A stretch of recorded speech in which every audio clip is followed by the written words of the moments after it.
Uji tayari. Uji? Uji gani? Si nilikwambia mimi nataka uji, unipe uji nitachaa. Ulileta unga hapa? Mimi hapa niende jikoni kuandalia wewe uji. Baba sikia nikwambie. Mimi siwezi kunyenyuka hapa kwenda kuandalia uji wewe. Nimemwandalia mume wangu chai, amekunywa chai, ameshaondoka. Kwa hiyo wewe baba, kwani wewe uko kwako huko ulikosa chakula? Kama nataka uji, subiri mwanao aje. Atakapokuja mwanao utamwambia akununulie unga, aje akukorogee uji. Mimi siwezi kunyenyuka hapa kwenda kukorogea uji.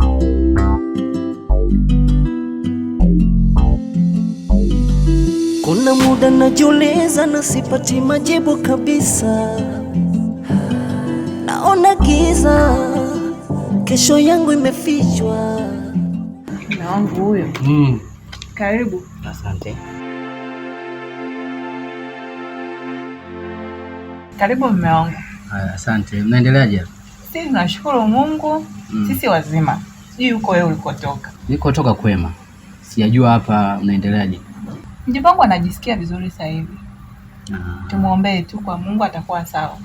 Nimemwandalia uji ndio amekunywa, nimempikia ndizi amekula. Kwa nimempa maji ya kuoga ameoga tayari. Kwa yuko sawa.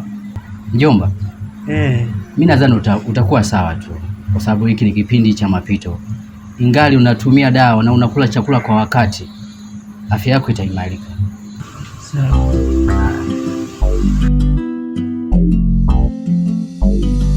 Kuna muda najiuliza na sipati majibu kabisa. Naona giza, kesho yangu imefichwa. Kama ningejua kesho, huenda ningeacha hichi ninachofanya. Huenda ningejua kesho, ningeongeza juhudi kwenye hichi ninachofanya.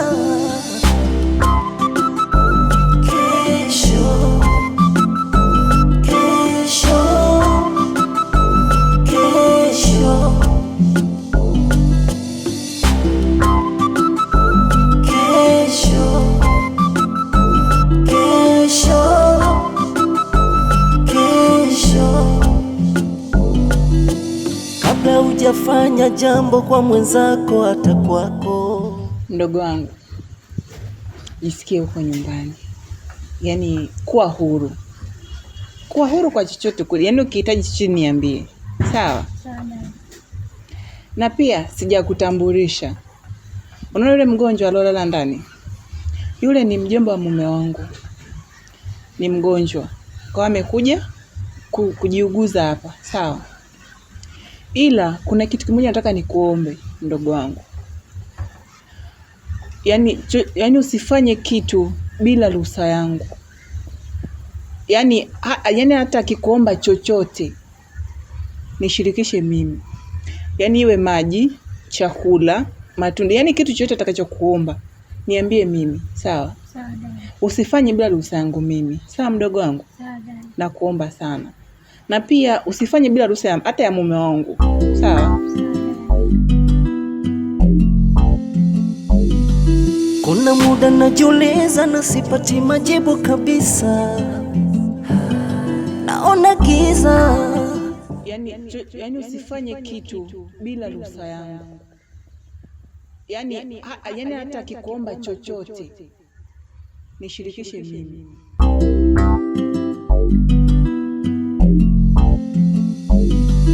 Kuna muda najiuliza na sipati majibu kabisa. Naona giza. Monica. Njoo mdogo wangu. Mimi ninatoka. Sawa? Nasema naelekea hapo chini. Napeleka ile ya mchezo. Sawa?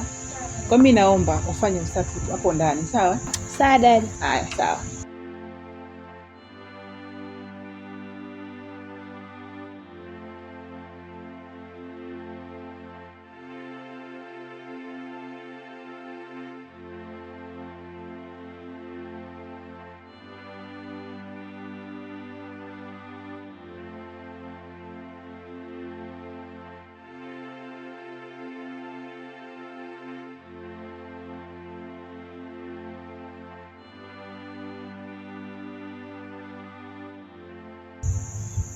Mjomba. Umekunywa chai? Mbona dada aliniambia amekupatia chai?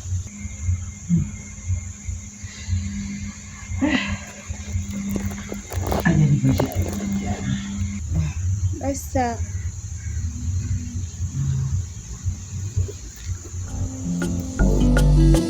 kabla hujafanya jambo kwa mwenzako hata kwako, jiulize nini matokeo ya kesho. Unafurahi leo tamu kwako, kwangu chungu, ila tambua kesho kwako chungu, kwangu tamu. Kesho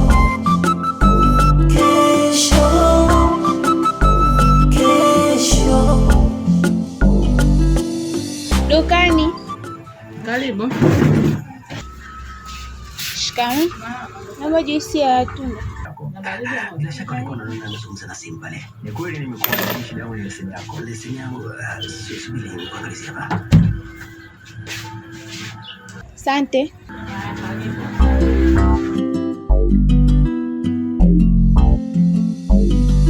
Kuna muda najiuliza na sipati majibu kabisa. Naona giza, kesho yangu imefichwa. Kama ningejua kesho, huenda ningeacha hichi ninachofanya. Mjomba, hii hapa juisi, angalau upate nguvu kidogo.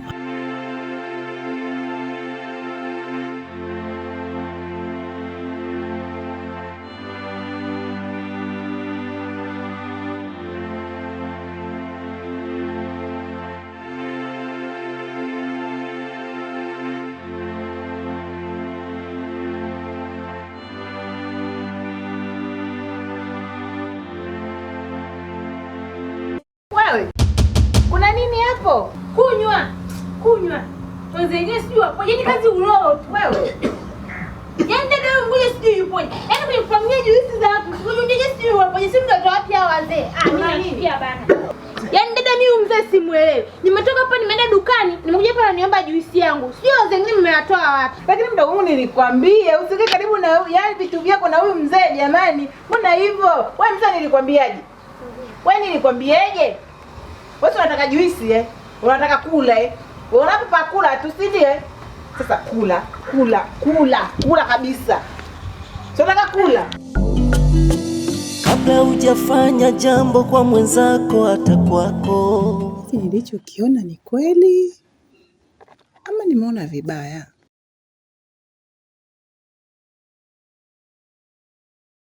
Mbona huyu binti kama nina wasiwasi naye? Sije ikawa mdogo wangu ananigeuka.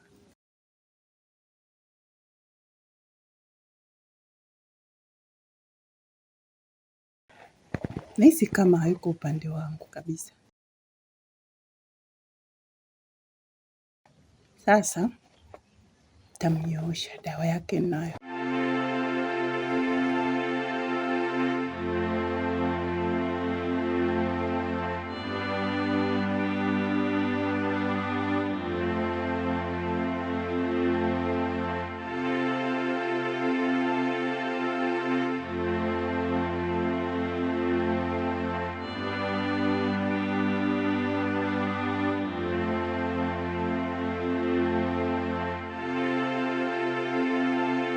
Vipi mjomba?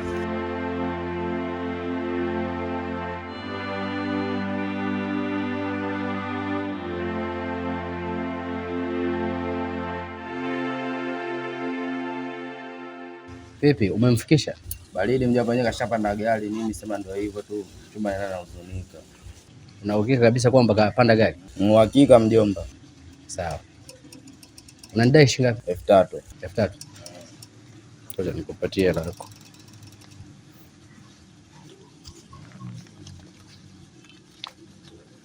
Yeah. Baridi mjomba. Sasa mwana, takukoro siku nyingine sawa? Wewe tu mjomba. Sawa.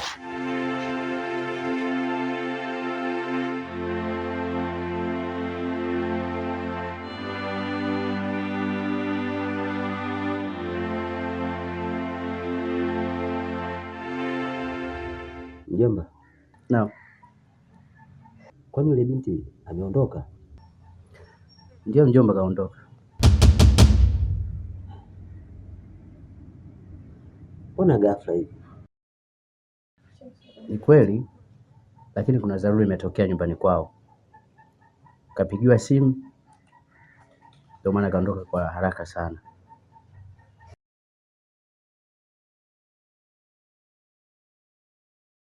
Sawa. Kuna nini mjomba bwana? Hakuna kitu isipokuwa mimi nimekuja hapa kwa lengo moja tu la kujiuguza. Ndio. Lakini pamoja na kujiuguza, najua mjomba wangu una nia njema na mimi. Ndio. Na nashukuru kwa hilo. Ila ombi langu moja tu, naomba unitafutie nauli mimi niondoke.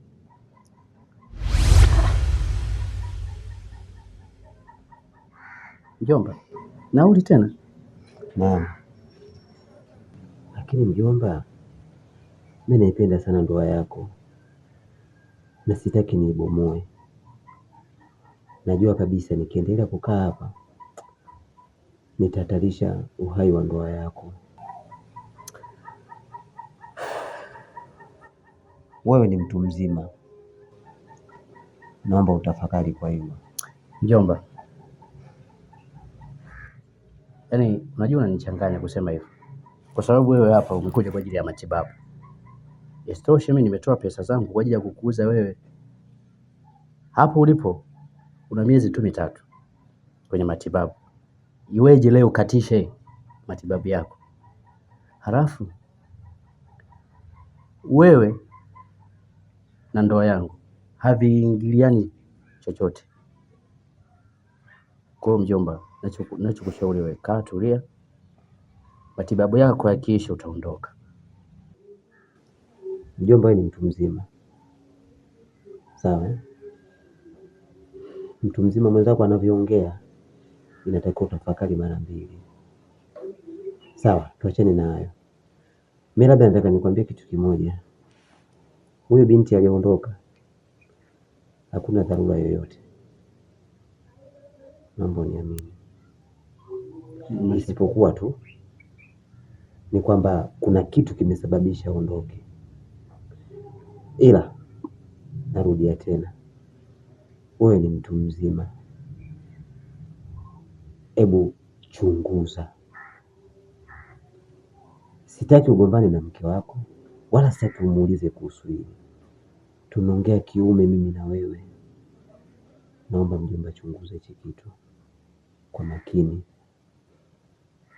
Kuna muda najiuliza na sipati majibu kabisa. Naona giza, kesho yangu imefichwa. Sikiliza wewe mzee, mimi nimekwambia sipiki, yani hapa unavyoniona hapa, namaliza kufua hapa, naondoka zangu ndio kula chips huko, sawa? Weka hapo, jikalishe hapo. Nakwambia utakufa hapo hapo, nakwambia. Yani hapa upati chochote, sawa? Weka hapo, kae unasubiri unapikiwa. Eti mgonjwa unaumwa, wewe jikalishe tu, utakufia hapo hapo, nakwambia. Ila kaa ukijua nimeshakuchoka, sawa?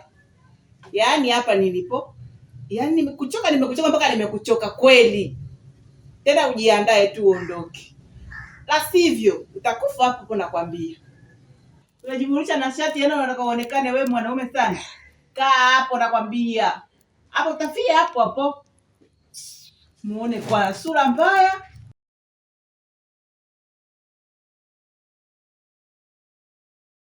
Karibu shoga yangu. Asante. Vipi? Poa, vipi? Poa, mzima. Mzima, karibu. Ni yani nimekusubiri sana shoga yangu. Kweli? Mpaka nifikiri labda umegairi. Haya basi jiandae shoga yangu, tuondoke muda huu. Tunaelewa tena. Sawa, kuja basi nijiandae.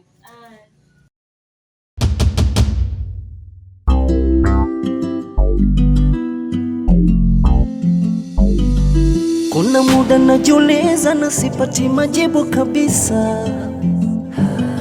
Naona giza, kesho yangu imefichwa. Kama ningejua kesho, huenda ningeacha hichi ninachofanya. Wenda ningejua kesho, ningeongeza juhudi kwenye hichi ninachofanya.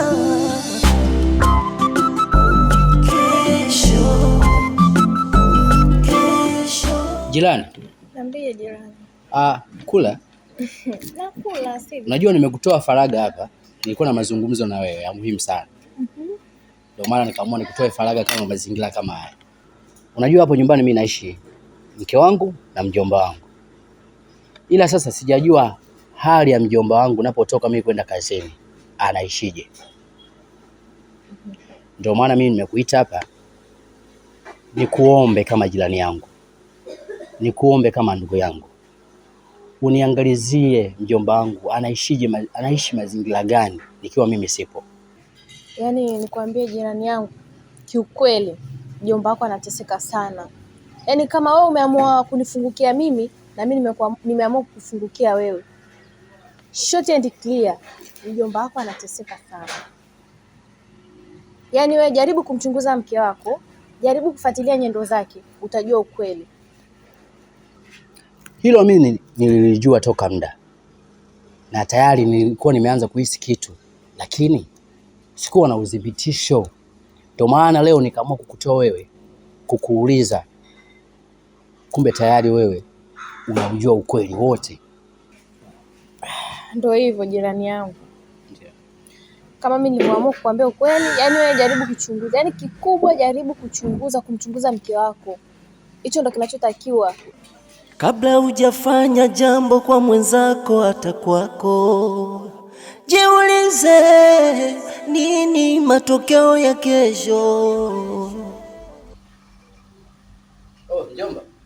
Naam. Shikamoo mjomba. Marhaba, salama. Naendeleaje? Mimi namshukuru Mungu. Naendelea vizuri hivyo hivyo, auchi kuna kucha basi hivyo. Mjomba. Ngoja kipo ndani. Haya sawa.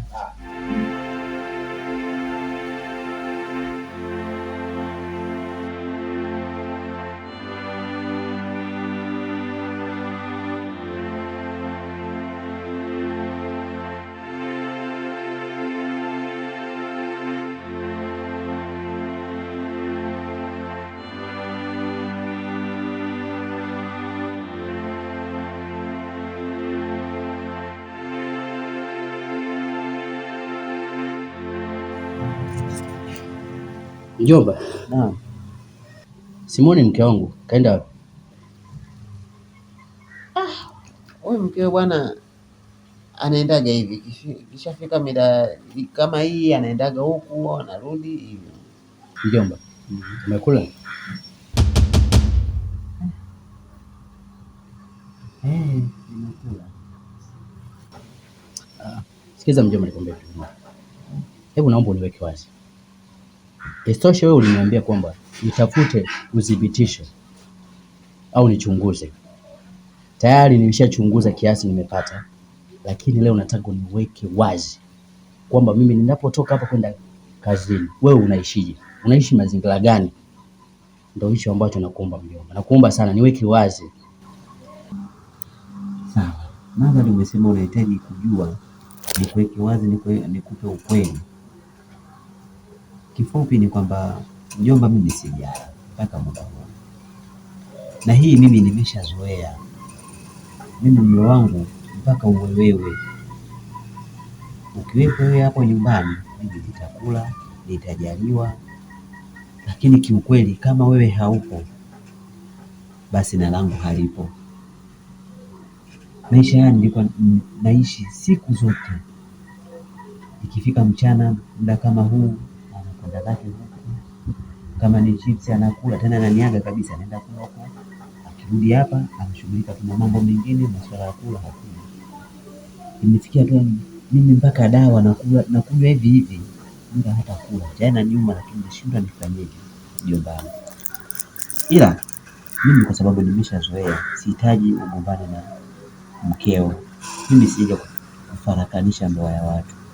Mimi nimekuja tu kujiuguza, nipate nafuu niondoke zangu. Mjomba, kwanza pole. Hivi mwanamke, yani unajua sijatarajia kabisa mke wangu kufanya jambo hili. Hata sitoshe. wewe ni ndugu yangu, kwani nafanya kitu kama hicho? Light sasa usingeniambia au wasingeniambia majirani, wewe ungekuwa unaishije? Ungekuwa kwenye mazingira gani? Na hii inatokea kwa watu wengi, wanashindwa kuzungumza.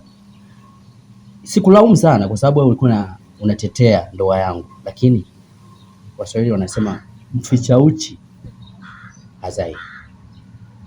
Madam, jambo lolote likitokea mjomba, uniambie mapema ili solve. Yaani sijatarajia kabisa mke wangu kama atakuwa hivyo. Basi mjomba, hebu chukua hii juice kidogo kunywa, alafu mimi naingia ndani, naenda kuchukua pesa nikuletee chakula. Sawa mjomba wangu, hilo nitalifanyia kazi. Wewe acha nalo. Unafurahi leo tamu kwako, kwangu chungu, ila tambua kesho kwako chungu, kwangu tamu.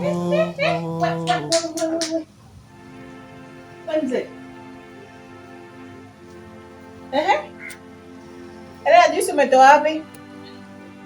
Nakuuliza umetoa wapi? Wewe unanitafuta nini wewe?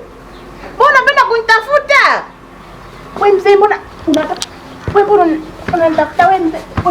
Wewe nitakuua. Unajua nitakuua mimi? Nitakuua nakwambia. Wewe unapenda kunipanda kichwani? mbona unanifanyia mimi naumwa mkwe? Wewe unaumwa? Hii juice umetoa wapi? Umetoa wapi? Umetoa wapi juice? Yaani wewe siku hizi unaniibia hela. Unaenda kununua. Kumbe wewe ni mzima eh?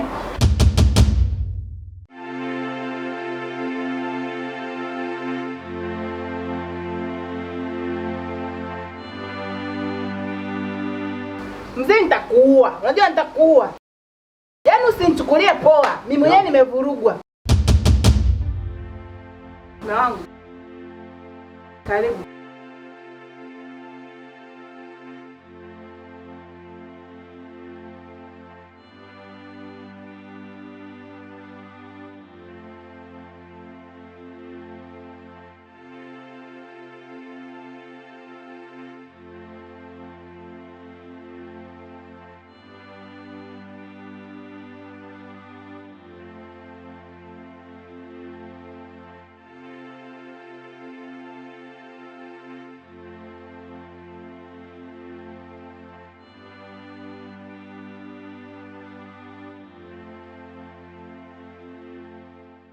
Mjomba, mimi naondoka, lakini nataka nikwambie kitu kimoja mjomba wangu, kitakushangaza kidogo, lakini ndo maisha.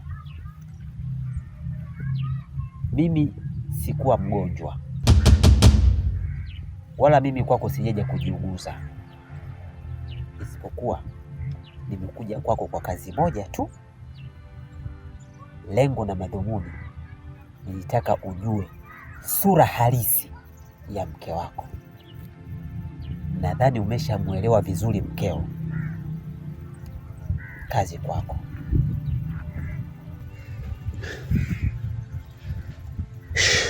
Mjomba. Mbona sielewi? Kama unanichanganya hivi, ina maana mke wangu mimi unamjua kiundani zaidi? Sawa, ni vizuri sana, lakini ninachotaka nikwambie kitu kimoja. Wewe ni mtoto wa kiume, fuata masharti haya ninayokuambia. Unaporudi nyumbani, endelea kuishi na mkeo vizuri kama hakijatokea kitu. Baada ya hapo, njoo nyumbani, nitakueleza nimemfahamu vipi, nimemjua vipi na kwa nini nimefanya hivi. Naomba ufuate masharti kwa makini. Ukienda kinyume utakufa. Naomba mjue.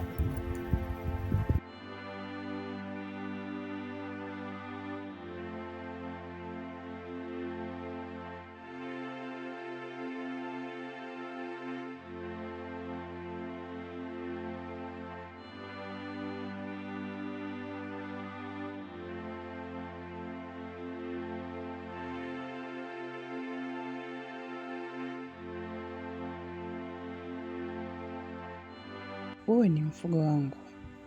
Muda wowote nikiamua kukuchinja na kuchinja. Hata kama mjomba wako anataka kukimbiza, hamtaweza kunikimbia.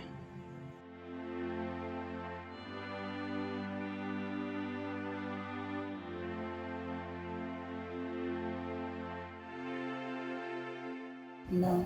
No. Vipi, mbona kama uko sawa? Hapana, niko sawa. Kweli? Sawa. Mungu, ni kuandalia kitu gani kizuri? Chakula gani unataka leo? Ni kuandalia kizuri ambacho kitakufanya ujisikie vizuri. Mke wangu, niandalie chakula utakachokipenda wewe. Hata mimi nakipenda pia. Nitakula. Kweli? Ndio. Nimefurahi kusikia hivyo mnao. Pia naomba basi msinilie sokoni mara moja nikanunue vitu. Tayari ushapata. Kweli? Ndio. Nakupenda. Kupenda pia. Bye. Bye. Mbona niko kwenye kina kirefu nisichoweza kuogelea? Ee Mungu, nivushe salama katika hili.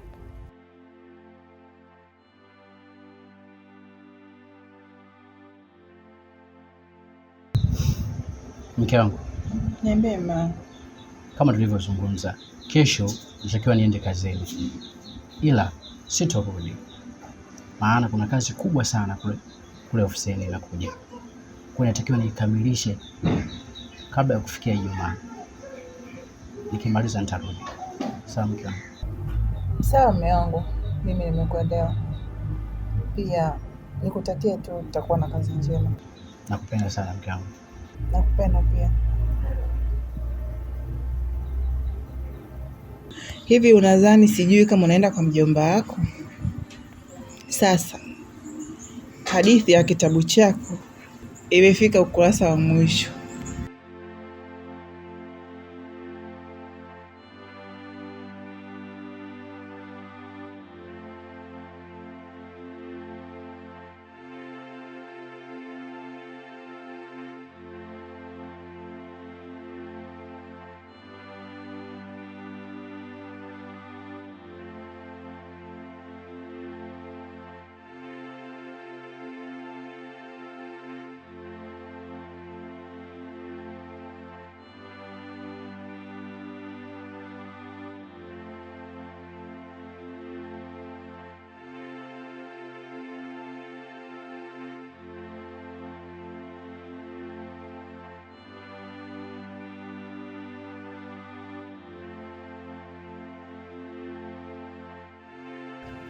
Sasa mjomba, unaniambia nishuke kwenye pikipiki.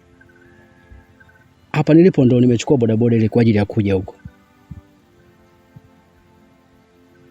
Hapa nilipo safari ndo tunaanza, yani bado niko mbali sana. Itakuwaje sasa nishuke, nitafikaje huko? Hapa nilipo eti driver, hapa ni wapi? Mtimambeho. Mtimambeho. Mtimambeho. Mwambie Mtimambeho. Tuko hapa Mtimambeho hapa.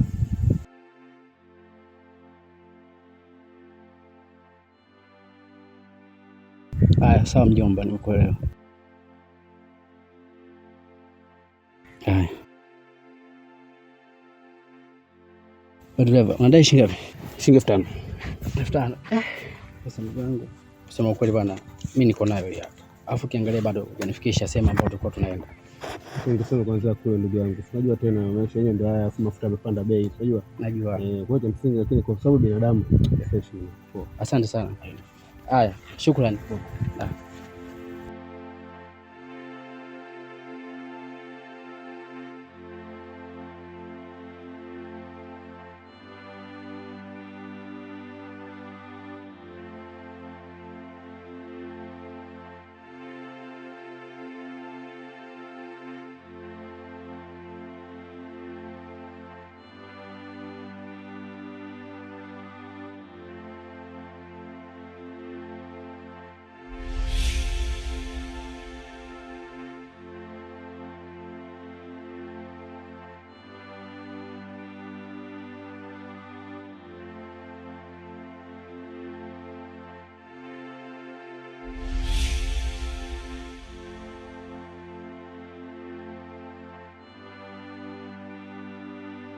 uliweza kuwaua hao, yule ni mjomba wangu mimi. Katu abadani lengo lako halitofanikiwa. Sijawahi kushindwa hata siku moja, na nimepambana na watu wenye nguvu kubwa sana kuliko hata wewe. Huwezi kunizuia na huwezi kufanya chochote.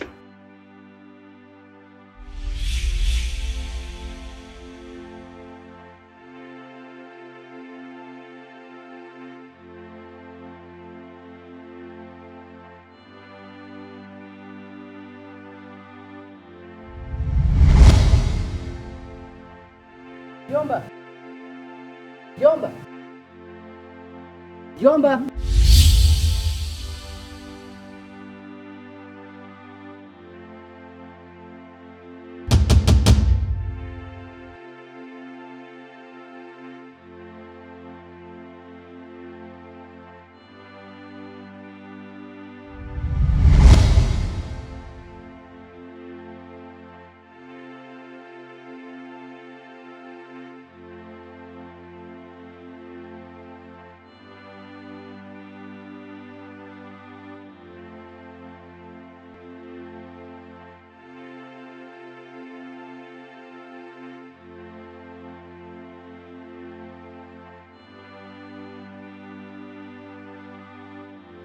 Ndugu zanguni, huyu mtu amechokoza vita.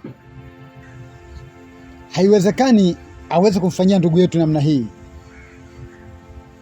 Hivi hajui sisi ndio wakuu wa shughuli hii?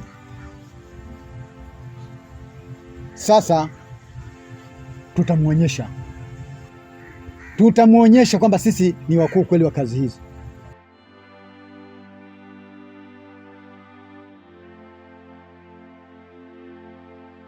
Mjomba. Naam. Mbona unanichanganya? Kwa lipi? Mara hivi mara vile. Mpaka mimi natembea kwa miguu na wakati nauli niko nayo. Kwani kuna nini? Hebu nieleze. Sawa. Labda nikwambie hivi. Kwa sababu umeshafika hapa na nilikuahidi kwamba ukija nitakupa full story. Naomba uwe jasiri, uwe na moyo kwa nitakachokwambia, kwa sababu naamini kwamba wewe ni mwanamume na una kifua cha kuvumilia mambo makubwa. Sawa? Kuhusu hilo mjomba, usijali. Mimi niko fit. Niambie tu. Sawa. Tambua kwamba mke wako ni mchawi. Tena mchawi mkubwa. Sawa? Kinachotakiwa kwa sasa hivi apande cheo katika kikundi chake. Sasa masharti ya kile kikundi, ili upande cheo unatakiwa uue mama yako au baba yako. Sasa hii wazazi wake wote wawili wametangulia mbele za haki, maana yake wamefariki, hana cha kutoa. Wakampa masharti, anatakiwa auwe wanaume 3. Sawa? Ameshawaua 2, amebaki mmoja ambaye ni wewe. Sasa kwa sababu mimi ni mtaalamu wa hayo mambo, kwa kutambua hilo, na wewe ni mjomba wangu, siwezi kukubali hicho kitu kikakutokea huku nashuhudia. Ndio maana nikapambana mwanzo mpaka mwisho, na nitaendelea kupambana mpaka nahakikisha kwamba wewe ukiwa salama usalimini.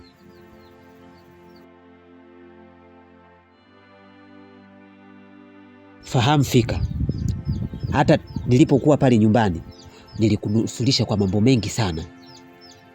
Kulikuwa na mambo mengi ilibidi ya kutokee pale ambayo mimi nimeyasolve. Yaani nimekusalimisha, nilijitoa kwa ajili yako.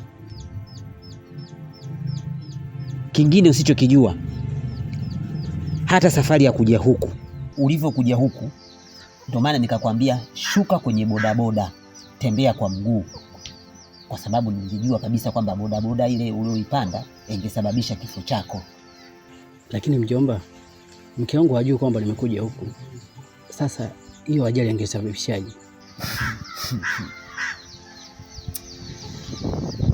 Sawa, usilolijua sawa na usiku wa kiza, na kuhakikishia kwamba hapa umefika naye mkeo, maana yake umekuja naye bila wewe mwenyewe kujua. Ameshindwa kuingia, alivyofika hapa ameshindwa kuingia katika hii himaya.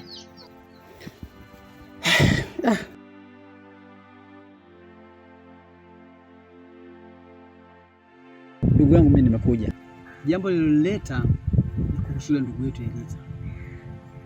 Eliza jambo lake lile limekuwa ni gumu sana.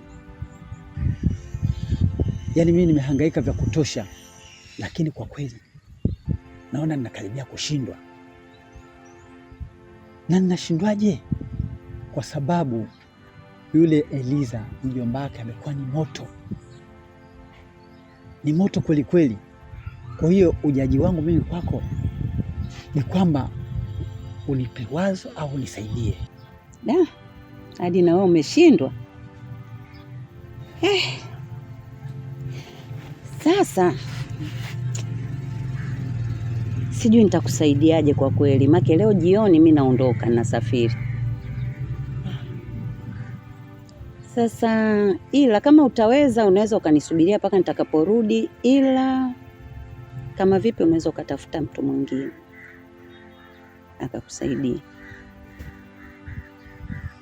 Ila hata hivyo siwezi nikakuacha hivi hivi. Nitakupa kitu kidogo ili kikusaidie. Nitashukuru sana.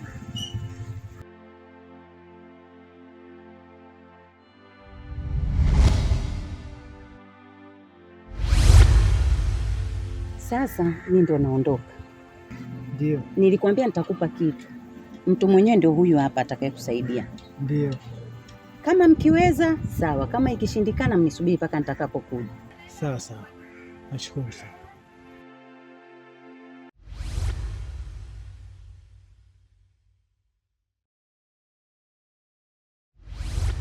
Kuna muda najiuliza na sipati majibu kabisa. Naona giza. Zanguni, nimewaita hapa. Kuna kazi iliyoko mbele yetu, itabidi tuifanye. Kazi yenyewe ndio hii hapa.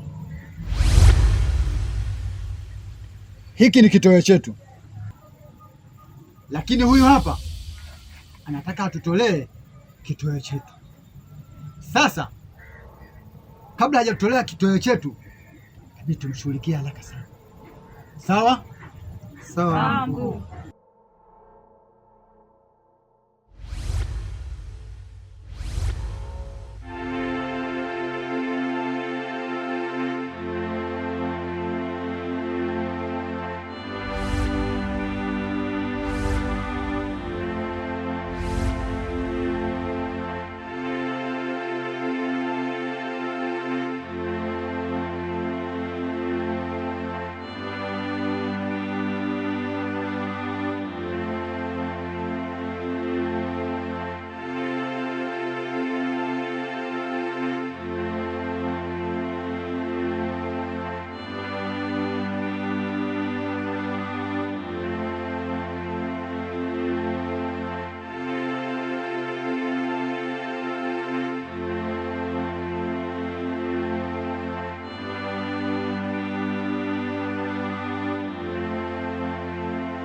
Mjomba. Naam.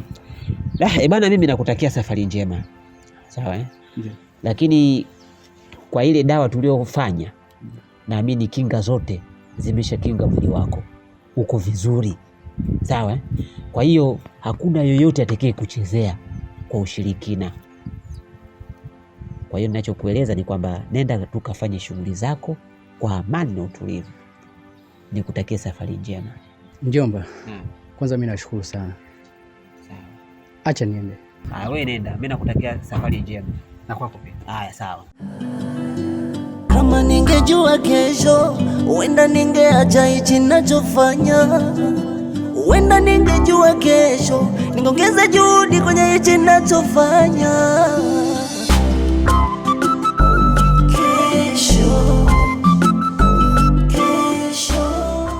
Mke wangu.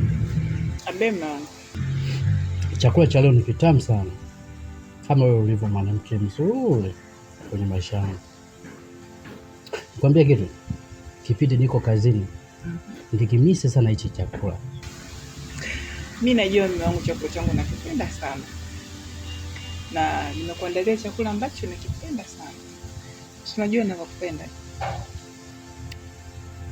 Ila maliza kula ukale mume wangu. Sawa? Nyoka mkubwa wewe. Dawa yako inachemka. Utainywa hata kwa bakora. Hakika nimepata mke. Nakupenda sana mke wangu. Wewe jichekeleshe tu. Kama chizi kaona jara jipya. Hivyo nadhani sijui kama ulienda kwa mjomba wako. Nitakunyoosha.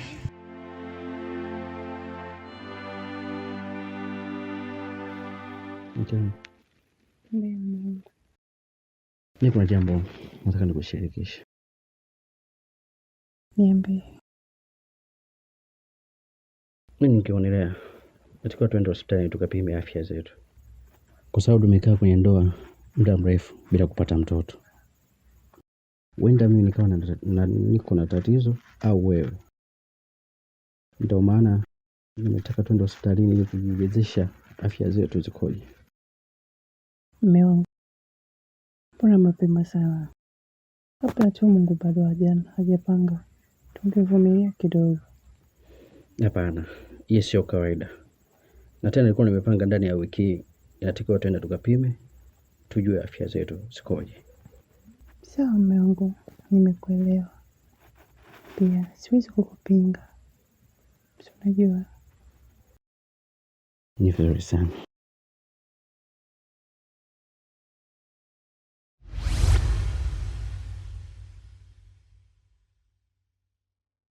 Yaani miaka yote hata mtoto sina. Kumbe naweka mbolea kwenye kinu. Okay, sawa. Itafahamika.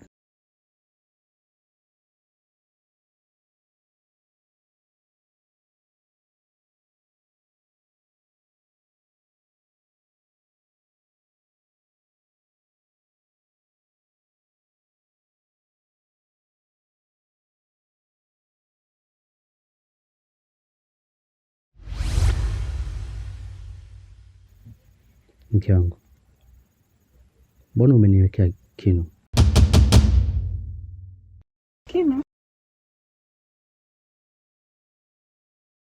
Hamna mambo. Mimi nahitaji mtoto.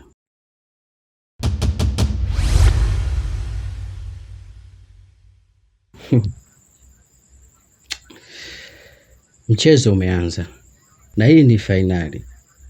Haina sare.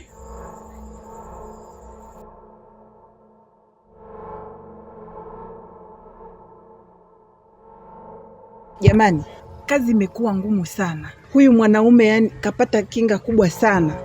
Yani kile ninachokifanya ananiona. Yani sijui tufanyaje. Mkuu, naomba nisaidie. Sawa sawa. Sasa ndugu zangu nisikilizeni kwa makini, sawa? Sasa hivi wote inabidi tuingie kwenye uwanja wa vita. Tunahakikisha tunapambana, tunapata ushindi. Sawa? Sawa mkuu.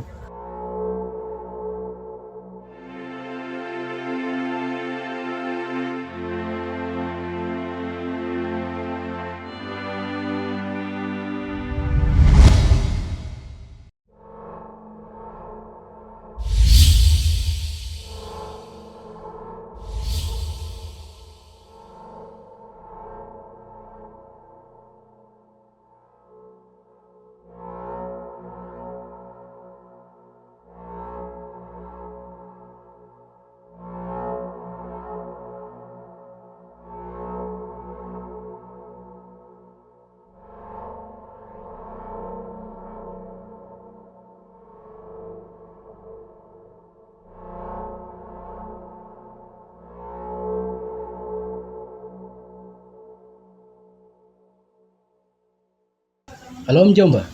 Sana. Kuna kitu mimi sikielewi hapa nyumbani. Ndao nilikuwa nimelala lakini nimeshtuka kama nimemwagiwa maji.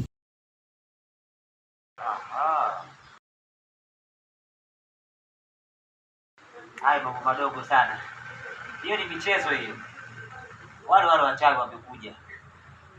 Lengo wanataka kudorotesha hiyo nguvu niliyokupa. Kwa hiyo wala usiwe na wasiwasi. Yaani hapo wewe una kinga tosha. Nimekupika ukapikika. Kwa hiyo fanya shughuli zako. Haya ni mambo ya kawaida. Sawa? Lakini mjomba, maji kabisa, nimesikia maji alafu sione mtu. Wewe niamini mimi. Hakuna cha maji wala mchanga. Hiyo imeisha. Shawajua. Sawa mjomba. Sawa. Nakuelewa.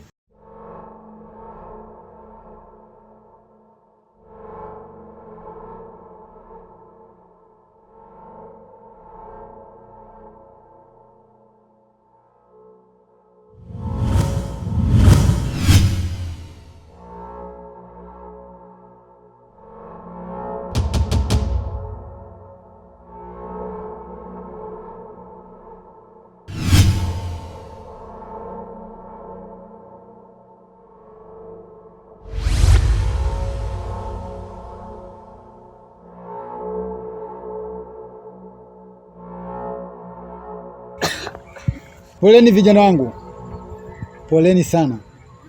Muende maabara mkajitibie, lakini kesho tutaenda wote, tutaenda kumuonyesha ili ajue hata bata akila kokoto lazima aharishe. Sawa?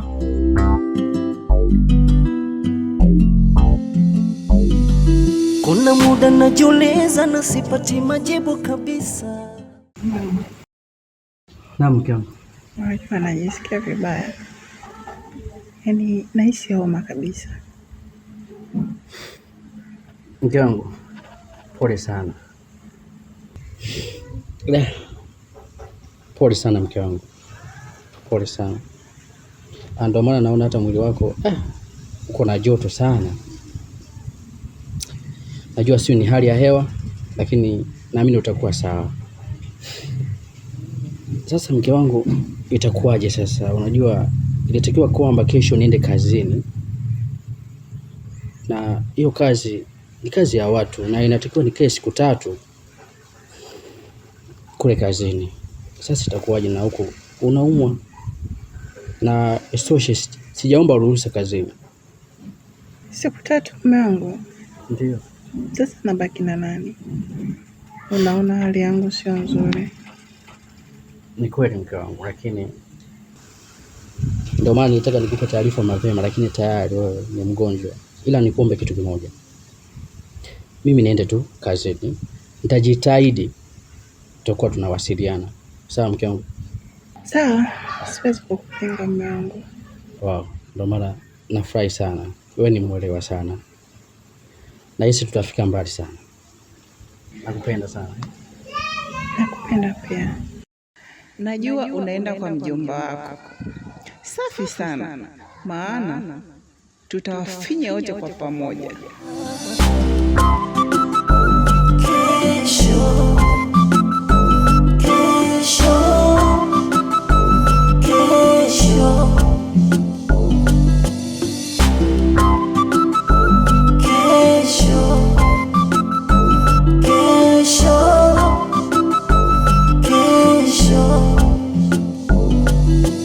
Kabla hujafanya jambo kwa mwenzako hata kwako. Mjomba.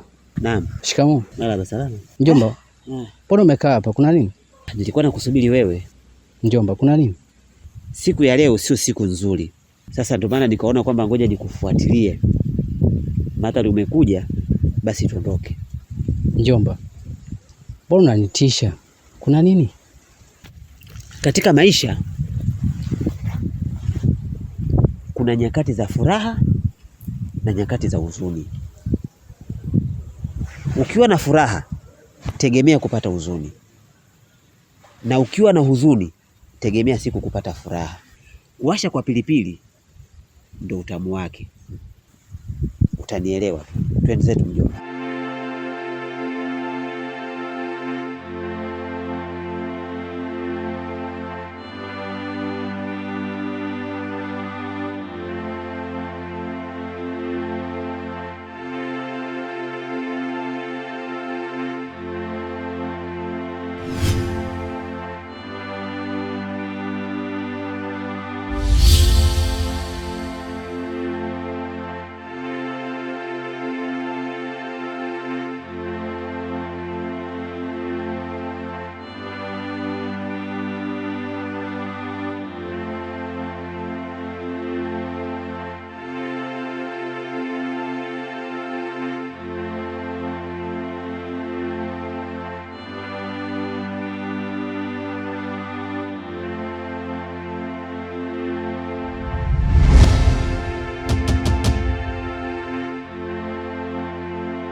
Kuna muda najiuliza na sipati majibu kabisa, naona giza, kesho yangu imefichwa. Kama ningejua kesho, huenda ningeacha hichi ninachofanya. Huenda ningejua kesho, ningeongeza juhudi kwenye hichi ninachofanya.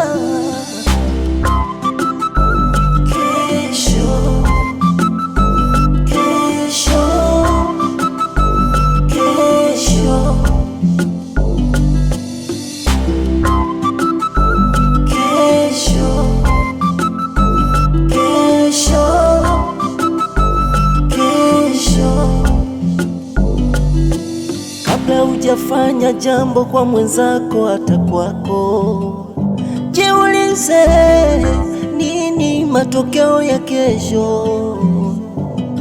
Unafurahi leo tamu kwako, kwangu chungu, ila tambua kesho kwako chungu, kwangu tamu.